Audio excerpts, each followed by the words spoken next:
Olá pessoal, sejam todos muito bem-vindos a mais um vídeo do nosso canal. Na nossa videoaula de hoje, o tema será estruturas de controle de fluxo. Mais especificamente, nós vamos ver a instrução condicional simples e a instrução condicional composta. Todos os algoritmos que nós desenvolvemos até o momento, fossem estes representados através de um pseudocódigo ou de um fluxograma, todos, sem exceção, tinham uma sequência de passos ou instruções que eram sempre executadas, indiferente dos valores que nós íamos receber nas entradas ou de valores que iríamos obter durante o processamento. O fato é que uma boa gama de problemas, na sua solução, precisam especificar trechos do algoritmo que vão vir a ser executados ou não, ou trechos também que vão ser executados mais de uma vez.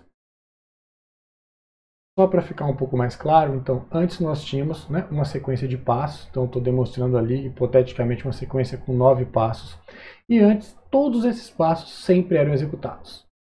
Então, em função do que foi mencionado, para resolver então problemas que demandam de uma especificação de trechos do algoritmo que vão vir ou não a ser executados, ou trechos que vão vir a ser executados mais de uma vez, surgiram então as estruturas de controle de fluxo.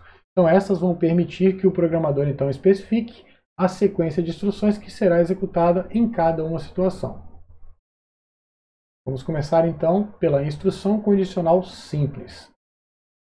Vamos partir da sintaxe dessa instrução. Então vamos trabalhar primeiro em pseudocódigo, essa estrutura de controle de fluxo. Eu tenho ali as reticências, ou seja, em um determinado ponto do meu algoritmo, eu vou utilizar a seguinte sintaxe. Eu vou ter a palavra reservada se, entre parênteses, uma expressão lógica. O que é uma expressão lógica? Só para a gente recordar o que foi visto antes. É uma expressão que, ao ser avaliada, vai resultar em verdadeiro ou falso. Depois do fechamento dos parênteses, eu tenho a palavra reservada então, ou se você preferir, em tal, já que eu não vou utilizar acentuação em identificadores que, por sua vez, podem vir a representar palavras reservadas. O fato é que, após o então, eu vou ter uma sequência de comandos. Sequência essa que pode ter 1 comando, 10 comandos, 20 comandos, N comandos. E quando que vai finalizar essa sequência de comandos? Quando eu fizer uso da palavra reservada fin-se. E aí depois eu posso ter a sequência do meu algoritmo. Para vocês entenderem melhor isso, então, vamos aqui uma representação gráfica. Então, eu tenho ali a minha sequência de passos, do meu primeiro ao 9º passo. Antes, como eu já mencionei, todos os passos eram executados. Agora, com a estrutura de controle de fluxo, que é a instrução condicional simples que nós estamos estudando, eu vou poder delimitar uma área desse algoritmo. E aí eu vou então segmentar, neste caso do exemplo ali, eu vou passar a ter 3 trechos do meu algoritmo. O primeiro, que vai do passo 1 ao 3, vai ser sempre executado, e aí eu vou ter a minha instrução condicional simples controlando a execução do meu passo 4 e 5. Então, se eu avaliar a expressão lógica resultar em verdadeiro, eu executo o meu trecho 4 e 5. Se o resultado da avaliação da expressão lógica resultar em falso, eu da minha instrução 3 passo para a instrução 6, não executando a 4 e a 5. Então, tenho a opção de executar os 3 trechos, se a expressão lógica que controla essa minha instrução de controle de fluxo for verdadeira ao ser avaliada. Se resultar em falso, eu vou executar só os trechos que não estão compreendidos dentro do meu se, então, fin-se. Tá certo, pessoal? Para vocês entenderem melhor, vamos agora a um exemplo. Então, vou mostrar aqui um pseudocódigo de um algoritmo que reage ao fato de você ser inscrito no canal. Então, palavra reservada ao algoritmo, constante caractere que dá nome ao algoritmo. Nesse caso, eu estou optando por exemplo 1 ECF, uma abreviação para a estrutura de controle de fluxo. Palavra reservada var. Então, vou dar início à minha sessão de declaração de variáveis. Nesse caso, vou fazer uso apenas de uma única variável com identificador resposta e que é do tipo primitivo lógico. Só para a gente lembrar, este tipo primitivo significa os valores que vão estar armazenados na variável resposta vão ser verdadeiro ou falso. Palavra reservada início, então dando fim à sessão de declaração de variáveis e dando início à sessão de comandos. Primeiro comando que eu vou ter é um escreva, que vai apresentar na saída padrão, ou seja, no monitor, a constante caractere você é inscrito no canal. Então, está solicitando uma informação. e o usuário vai fornecer isso, né? O comando leia vai fazer a leitura do valor fornecido e armazenar em resposta. Lembrando que o usuário deve fornecer verdadeiro ou falso. Por fim, então, eu tenho agora a minha estrutura de controle de fluxo, mais especificamente minha instrução condicional simples, que é o meu se. Então está lá a palavra reservada a se. A minha expressão lógica nada mais é do que a consulta do valor da variável lógica resposta. Então, se resposta contiver verdadeiro, eu vou entrar no meu se. Se resposta tiver o valor falso, eu não entro. Então, lembrando da sintaxe, palavra reservada se, entre parênteses, expressão lógica, depois palavra reservada então, e agora eu tenho a minha sequência de comandos. Minha sequência de comandos é apenas um único comando, né, que vai apresentar na saída padrão, é um escreva, a constante caractere você está de parabéns. E aí eu tenho o meu fim se. E eu tenho agora o fim algoritmo. Isso só para deixar claro. O que, se eu estiver interpretando no Visual, esse meu algoritmo vai acontecer? Inicialmente, né, vai ser declarada a variável resposta, então a área de memória é reservada para a variável. Vai aparecer no monitor a constante caractere você é inscrito no canal. Depois vai ser feita uma leitura através da entrada padrão de um valor fornecido pelo usuário, que este deve ser verdadeiro ou falso, né? E aí vai verificar agora através da nossa estrutura de controle de fluxo se a expressão lógica, que é, né, na verdade a consulta do valor da variável resposta, se essa estiver verdadeiro, vai aparecer na saída padrão a constante caractere você está de parabéns. Caso contrário, não vai entrar aqui dentro do meu se, né? Então não vai ter execução do escreva e o algoritmo é finalizado. Bom, então vamos ao nosso primeiro exercício da nossa videoaula de hoje. Construa o pseudocódigo de um algoritmo para obter o resultado da divisão de dois números inteiros quaisquer. Tempo para vocês. Vamos então à proposta de solução. Então, basicamente, o problema é efetuar a divisão entre dois valores inteiros, né? Para isso, quais vão ser as minhas entradas? Eu vou ter o meu dividendo e o meu divisor, ambos inteiros. Qual vai ser a minha saída? O resultado da divisão entre esses valores. Qual vai ser o meu processamento? Recebo os valores, faço a divisão, apresento na saída padrão. Quantas variáveis eu preciso para resolver esse problema? Posso resolver com 2, posso resolver com 3, né? No caso, eu vou me valer de 3 variáveis para resolver o problema. 2 variáveis inteiras, uma para receber o dividendo, outra para receber o divisor e uma variável real, onde eu vou armazenar o resultado da divisão entre esses valores. Então vamos ao algoritmo. Palavra reservada algoritmo, no caso estou dando o nome de exercício 8.0 para esse meu algoritmo, então essa é a minha constante caractere. Palavra reservada var, dando início à sessão de declaração de variáveis. Como eu mencionei, vou me valer de 2 variáveis inteiras para resolver o problema, então estou dando identificadores respectivamente n1 e n2 para as variáveis. Poderia ter identificadores diferentes, né? Poderia ser dividendo, divisor, tá certo? Vou ter então uma variável real onde eu vou armazenar o resultado, né, da minha divisão. Então estou denominando res, uma abreviação de resposta, né? Palavra reservada início, então finalizando a minha sessão de declaração de variáveis e dando início à minha sessão de comandos. Primeiro comando que eu vou ter é um escreva, que vai apresentar na saída padrão, ou dito de outra forma, no monitor, a constante caractere digite o dividendo inteiro, informando ao usuário que deve ser fornecido. A leitura do valor fornecido através da entrada padrão, dito em outras palavras, do teclado, vai ser obtida através do leia e vai ser armazenado então esse valor na variável n1. Na sequência tenho agora a próxima instrução, que é escreva, a constante caractere digite o divisor inteiro, então o usuário vai ficar ciente que deve fornecer agora o valor do divisor. A leitura através da entrada padrão é feita e armazenada em uma variável por meio do comando leia, então o valor fornecido através do teclado por parte do usuário vai ser armazenado na variável n2. Posto esses dois valores, então, agora eu posso efetuar a divisão, né, de n1 por n2 e armazenar o resultado em res. Tá bom? Só lembrando aqui, né, que no caso eu estou utilizando o operador para divisão barra, então ele vai obter o quociente da divisão real, então, por isso que eu estou armazenando na variável res, que é uma variável real. Na sequência agora, então, eu tenho um escreva para apresentar o resultado na saída padrão para o usuário. Então tenho ali resultado da divisão, né, e aí vai ocorrer a consulta do valor em memória da variável res e este é apresentado na saída padrão. Por fim, palavra reservada fim algoritmo, dando fim ao meu algoritmo. Só tem uma questão. Eu tenho um problema nessa solução. Qual seria, pessoal? Poxa, professor, o senhor acabou de nos ensinar a estrutura de controle de fluxo, que é a instrução condicional simples, e o senhor não utilizou nessa solução. Na realidade, é natural, né, que eu apresente um conceito, dê um exemplo do conceito para que vocês absorvam e pratiquem o exercício desse conceito. Então, realmente, deveria ter sido utilizado nesse código.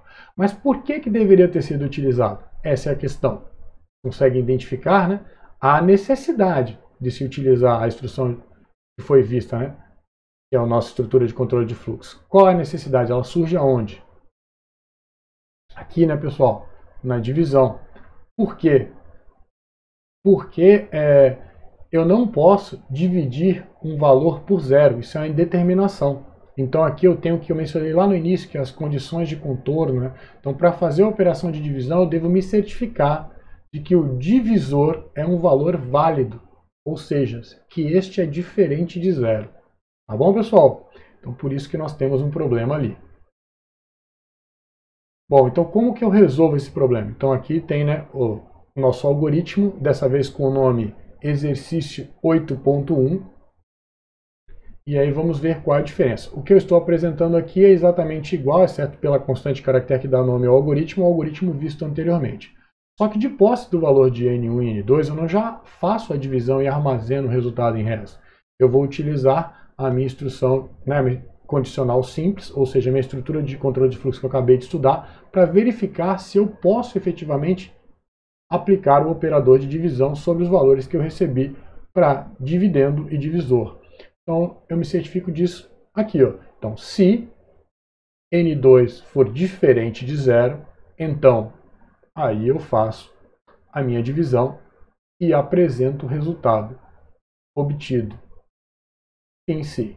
Tá bom, pessoal? Então, se porventura o usuário forneceu zero como valor para o divisor e este foi armazenado em N2, a minha estrutura de controle de fluxo vai garantir que o trecho, né, compreendido ali pela minha operação de atribuição e o meu último escreva não seja executado e, consequentemente, não ocorra uma falha no processo, já que eu tenho uma determinação em divisões cujo divisor é zero. Tá bom, pessoal? Só que ainda tem mais uma questão relacionada a essa solução. Qual seria, pessoal?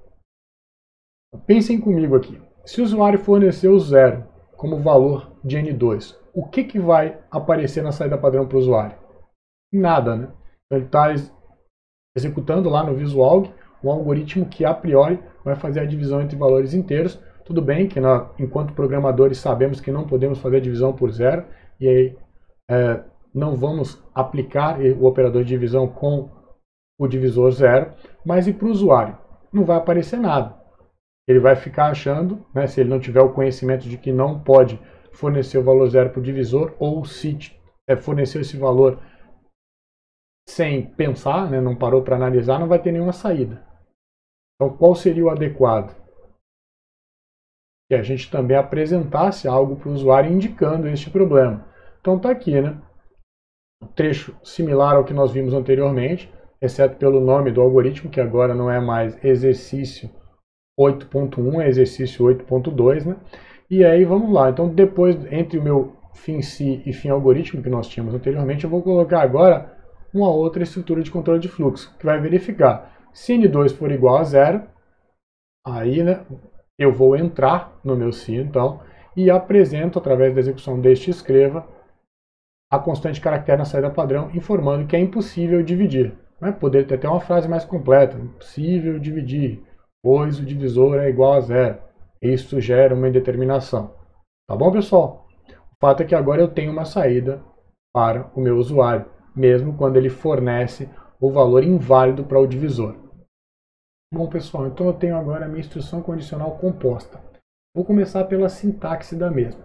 Então, basicamente, eu tenho aqui a sintaxe da minha instrução condicional simples. Eu vou partir da instrução condicional simples para que vocês compreendam melhor a instrução condicional composta. Então, o que vai diferir entre a sintaxe das duas? Primeiro, a minha palavra reservada FINC vai ser substituída pela palavra reservada se não. Então eu vou ter então uma primeira sequência de comandos, né, aqui denominada sequência de comandos 1, que vai ter 1, 10, 100, N comandos, e essa vai ser delimitada entre palavra reservada então e palavra reservada se não, sendo executada se a avaliação da expressão lógica resultar em verdadeiro. Caso a avaliação da expressão lógica resulte em falso, a sequência de comandos 2 que vai ser executada, que vai ser compreendida entre a palavra senão e a palavra FINC. Então, basicamente, qual a diferença? Eu tinha antes na minha instrução condicional simples um trecho de código que ia ser executado ou não, dependendo do resultado da avaliação da expressão lógica.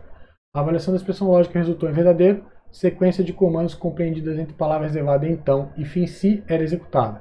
Resultado da avaliação da expressão lógica falso, a sequência de comandos compreendidas entre a palavra reservada então e FINC não era executada. No caso da minha instrução condicional composta, o que acontece? Eu vou ter uma expressão lógica que vai controlar agora qual dentre dois trechos de código vai vir a ser executado. Se a avaliação da expressão lógica for verdadeiro, eu vou executar a sequência de comandos compreendida entre então e se não. Se porventura o resultado da avaliação da expressão lógica for falso, eu vou executar a sequência de comandos compreendida entre palavra reservada se não e FINC. Tá certo? Dito em outras palavras, então eu vou ter uma sequência de comandos normal. Aí chega em um ponto, eu vou encontrar a minha instrução condicional composta. Então essa vai dividir agora o meu algoritmo em dois trechos. No caso, eu tenho o meu trecho A e o trecho B. E aí eu vou ter uma expressão lógica que vai controlar se o meu trecho A que vai ser executado ou o trecho B. Tá bom? Se a avaliação da expressão lógica for verdadeira, aí eu vou executar o trecho A, se esse estiver compreendido entre então e se não. E se for o resultado da avaliação falso, eu vou executar o meu trecho B, se este for o compreendido entre se não e FINC. Tá? E aí depois eu posso voltar a um trecho comum para o meu algoritmo. Em outras palavras, executo esse trecho, chego na minha instrução condicional composta, avalio a expressão lógica, verdadeiro, executo trecho A, falso, executo trecho B. E depois eu sigo para o trecho após o meu FINC da minha instrução condicional composta. Posse dessa informação, eu gostaria que vocês implementassem uma solução alternativa para o exercício que tinha como enunciado. Construa o pseudocódigo de um algoritmo para obter o resultado da divisão de dois números inteiros quaisquer. Dito em outras palavras, eu quero que vocês agora façam uso nessa solução da instrução condicional composta. Tempo para vocês. Vamos então para a proposta de solução. Então eu tenho aqui o algoritmo que atende ao enunciado e eu vou destacar no mesmo os trechos que diferem da solução vista anteriormente. Começando então pela constante caractere que dá nome ao algoritmo, nesse caso a constante caractere é exercício 8.3. Vamos então para o trecho agora, onde eu faço uso da instrução condicional composta. Então só lembrando, tenho aqui palavra reservada se, entre parênteses expressão lógica e palavra reservada então. Ao chegar nesse ponto, eu vou avaliar a expressão lógica. Se o resultado desta for verdadeiro, deve ser executado o trecho compreendido entre palavra reservada então e palavra reservada se não. No caso, o meu escreva, que vai apresentar na saída padrão a constante caractere impossível dividir. Porventura, o resultado da avaliação da expressão lógica for falso, aí eu sigo para o meu senão, e o trecho a ser executado é o compreendido entre a palavra reservada senão e a palavra reservada FINC. E no caso, a operação de atribuição, que vai obter o quociente da divisão real e armazenar o valor na variável res. Por fim, a instrução escreva apresenta na saída padrão a constante caractere resultado da divisão e consulta o valor da variável res apresentando este na saída padrão. E aí eu tenho o meu FINC, que delimita o trecho de instruções que deve ser executado no caso da avaliação da expressão lógica que controla a minha instrução condicional composta resultar em falso. Só para deixar claro que eu tenho soluções alternativas fazendo uso da minha instrução condicional composta. Por exemplo, eu posso utilizar a expressão lógica N2 diferente de zero. Nesse caso, então, as instruções que vão estar relacionadas ao fato de eu ter um divisor válido vão estar presentes entre a palavra reservada então e a palavra reservada se não. E no caso, as minhas instruções que vão estar relacionadas ao fato de eu ter a avaliação da expressão lógica resultando em falso, ou seja, o N2 igual a zero, vão se encontrar entre o senão e o fim si. Vamos agora fazer uso de fluxogramas para representar os algoritmos que vão se utilizar das estruturas de controle de fluxo que nós vamos estudar. Quando nós vimos aquela tabela de símbolos que viriam a ser utilizados nos estudos de fluxograma, temos lá um losango. E este símbolo nos permite implementar a instrução condicional simples, em pseudocódigo se então, e a instrução condicional composta, em pseudocódigo se então, se não. Então vamos agora a exemplos. Vamos começar pela análise do nosso se então, que é a instrução condicional simples. Então, em um dado momento, no nosso fluxograma, eu vou chegar ao losango. Dentro do mesmo, teremos uma expressão lógica. A avaliação dessa expressão pode resultar em verdadeiro ou falso. Se o resultado da avaliação for verdadeiro, eu vou executar uma sequência de comandos. Se o resultado da avaliação for falso, eu não executo a sequência de comandos. E aí, seja verdadeiro ou falso, eu vou convergir agora para um trecho do meu fluxograma comum a ambas as opções, tá certo? Então, só para retomarmos, avalio a expressão lógica dentro do losango. Se o resultado for verdadeiro, executo a sequência de comandos. Avalio a expressão lógica, resultado falso, eu pulo a sequência de comandos e sigo a execução após a mesma. Agora vamos à representação do se então, se não, ou seja, instrução condicional composta.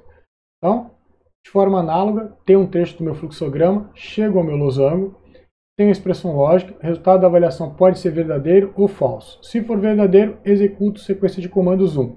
Se for falso, executo sequência de comandos 2. Executando a sequência de comandos 1 ou 2, eu vou convergir depois para a sequência comum ao fluxo do meu fluxograma. Vamos então agora para um exemplo. Então, eu vou apresentar para vocês o fluxograma de um algoritmo que vai reagir ao fato de você ser ou não inscrito no canal. Começo pelo meu terminador, palavra reservada início dentro, depois o meu símbolo que vai denotar a seção de declaração de variáveis, seta para indicar o fluxo de execução. No caso, vou declarar apenas uma única variável do tipo primitivo lógico com identificador resposta. Agora eu vou apresentar na saída padrão, o monitor, a constante caractere você é inscrito no canal, então solicitando ao usuário o fornecimento dessa informação. Faça a leitura através do teclado e armazeno na variável resposta. Seta para indicar o fluxo de execução. Na sequência, eu tenho agora o meu losango, então vou verificar o conteúdo da variável resposta. Se o conteúdo for verdadeiro, aí o que eu faço? Apresento na saída padrão a constante caractere você está de parabéns. E a seta para indicar a sequência de execução. Terminador com palavra reservada fim, e aí eu vou finalizar. Porém, se o conteúdo da variável resposta for falso, aí eu vou diretamente para o fim. Então essa solução aqui está fazendo uso da instrução condicional simples. Se eu estivesse utilizando a instrução condicional composta, o que eu faria? Então a minha sequência para o resultado falso como conteúdo da minha variável resposta seria o quê? O envio da mensagem ao monitor que representa a constante caractere. Se inscreva o quanto antes. Tá certo? E aí a seta para indicar a sequência de fluxo. E aí, por fim, eu vou para o meu fim do algoritmo. Vamos então para mais um exercício da nossa videoaula de hoje. Então, com base no que foi exposto, construa um fluxograma para obter o resultado da divisão de dois números inteiros quaisquer. Tempo para vocês. Vamos então para a proposta de solução. Como de costume, começo meu fluxograma pelo símbolo terminador, com palavra reservada início dentro. Símbolo que vai representar a seção de declaração de variáveis. No caso, vou declarar 3 variáveis, 2 do tipo primitivo inteiro, com identificador especificamente N1 e N2, uma outra variável do tipo primitivo real, com identificador res, seta para indicar o fluxo. Agora eu vou apresentar na saída padrão a constante caractere digite o dividendo inteiro, e aí eu tenho a seta para indicar o fluxo. Solicito então que o usuário deve fornecer, vou fazer a leitura através do teclado, usando o símbolo correspondente para isso. Então nesse caso eu vou ler o valor fornecido pelo usuário através do teclado e armazenar na variável com identificador N1, seta para indicar o fluxo. Na sequência agora apresento na saída padrão a constante caractere digite o divisor inteiro, seta para indicar o fluxo. Agora eu faço a leitura do valor para a variável N2 fornecido pelo usuário através do teclado, usando o símbolo correspondente, seta para indicar o fluxo, de posse do valor do meu dividendo e o divisor, eu vou então agora usar o meu losango para poder determinar, né, se o resultado da avaliação da expressão lógica n2 igual a zero é verdadeiro ou falso. Se for falso, indica que eu tenho um divisor válido, então eu tenho o valor de n2 diferente de zero, e aí eu vou fazer a operação de atribuição. Uso o símbolo correspondente para isso no meu fluxograma, né, que seria o meu retângulo contínuo. Faço então o cômputo da divisão, o resultado eu vou armazenar na variável res, seta para indicar o fluxo, e agora eu apresento na saída padrão a constante caractere resultado da divisão é, e consulto o valor da variável res, apresentando este no meu monitor. Por fim, seta para indicar o fluxo, vou usar o meu terminador agora com palavra reservada fim, e a seta indica que eu acabo o meu fluxograma. Só lembrando, lá no meu losango eu ainda não defini qual vai ser o meu fluxo para o caso da avaliação da expressão lógica resultar em verdadeiro. Então, nesse caso, eu vou apresentar na saída padrão a constante caractere impossível dividir, seta para indicar o fluxo e seta para indicar o fluxo. Ok? A nossa videoaula de hoje acaba por aqui. Eu agradeço a todos que assistiram, espero que vocês tenham gostado e a gente se vê na próxima, pessoal. Falou!